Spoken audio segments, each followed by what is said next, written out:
তুমিহীন একটা যুগ পার করলাম, তুমির গণ্ডি পেরিয়ে গেছি। আমি পেরেছি অবহেলার পাহাড় কেটে একাকিত্বের রাজপ্রাসাদ করতে। সেই প্রাসাদে দুঃখ নেই, কষ্ট নেই, অবহেলা নেই, অভিনয় নেই। আছে তো কেবল একাকিত্ব, নিজেকে জানার, চেনার অফুরন্ত সময়।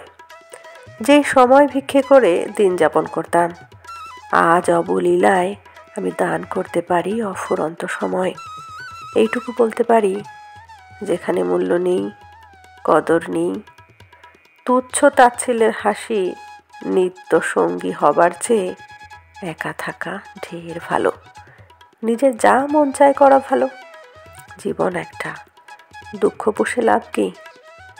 গিভ অ্যান্ড টেক পলিসির যুগে সবাই যার যার আখের গোছাতে ব্যস্ত। স্বার্থ ছাড়া মানুষ এক পাও চলে না। ব্যতিক্রম হয়ে নিজে কষ্ট পেয়ে কী লাভ? সম অবস্থায় সমভাবাপন্ন হতে চাই। জগতে যা কিছু ঘটে যাক, কিছুতেই আর আমার কিছু এসে যাবে না। রোজ নিয়ম করে দুঃখ পুষে পড়ব না।